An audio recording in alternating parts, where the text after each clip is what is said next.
মোস্তফা কামাল আজহারিকে নিয়ে আজকে নতুন একটা ভিডিও বানাইতেছি। আপনাদেরকে অনুরোধ জানাইতেছি আপনারা ভিডিওটা প্রচুরভাবে শেয়ার করবেন। আসামের সকলের মোবাইলে ভিডিওটা যায় পাওয়া লাগে, আপনাদেরকে অনুরোধ জানাইতেছি।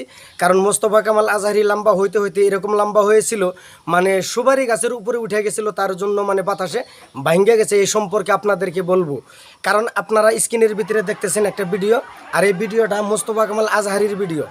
তাই আপনাদেরকে বলতেছি মোস্তফা কামাল আজহারির ওখানে হয়েছিলটা কি।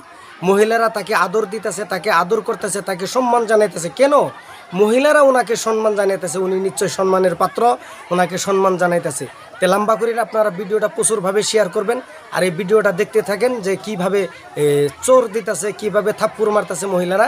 এটা মানে তার জন্য এটাই পুরস্কার, ওনার এটাই লাস্ট পাওয়ার ছিল, অবশ্যই পাইল।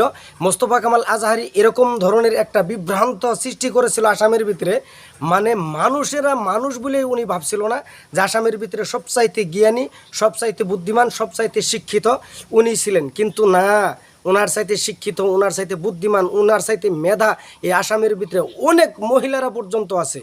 পুরুষ তো বাদে মহিলা পর্যন্ত আছে। কিন্তু এই মোস্তফা কামাল আজহারি ভাবছিল যে আমার মতো শিক্ষিত, আমার মতো বড় পাওয়ারের মানুষ বলে ভাবে নাই। মানুষ বহু ধরনের কথাবার্তা বলছে, আপনারা নিশ্চয় শুনছেন। কিন্তু তার ফলে আজকে কি হয়ে গেল? এত বড় একজন তুমি মানুষ, আজকে তোমার বিপদের পাশে কেউ নাই, তোমাকে এত ধরনের মার দূর করতেছে। আজকে এই বিপদের সময় তুমি আমাকে স্মরণ করতা। তোমার বিপদের সময় আমি যাইতাম, আমি যাই তোমাকে কি দিতাম? আমিও দুই সাইডটা দিতাম। কি দিতাম? আমি মার দিতাম না, আমি আদর দিতাম, তোমাকে আমি আদর দিতাম। ওই মহিলা বোনেরা হয়তো বা তোমাকে মারছে, আমি মারতাম না, তোমাকে আদর দিতাম। এখনও তোমার সময় আছে, আল্লাহ পাকের দরজা খোলা আছে, তওবার দরজা খোলা আছে। তুমি তওবা করে সংশোধন হয়ে আত্মসমর্পণ করে আল্লাহর রাস্তায় ফিরে আসো। তোমাকে সম্মান কে দিবে? আল্লাহ দিবে। আল্লাহ যদি তোমাকে সম্মান দেয়, পৃথিবীতে এমন কোনো ব্যক্তি নাই যে তোমাকে অসম্মানী করবে।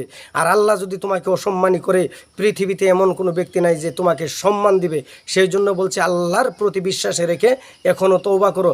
তুমি কোরআন হাদিস নিয়ে বহু ধরনের ঠাট্টা, বহু ধরনের তামাশা করেছিলা, আর এই তামাশার ফল আজকে তুমি ভুগতেছো। আর এখনও যদি তুমি তওবা না করো, এর চাইতে ভয়াবহ হতেও পারে। কিন্তু জানি না হবে না হবে, এটা আল্লাহ মাবুতে ভালো জানে।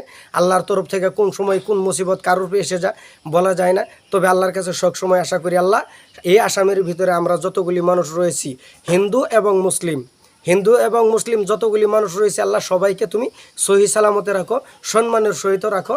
কোনো দিন বেয়াজ্জতি করায়ও না।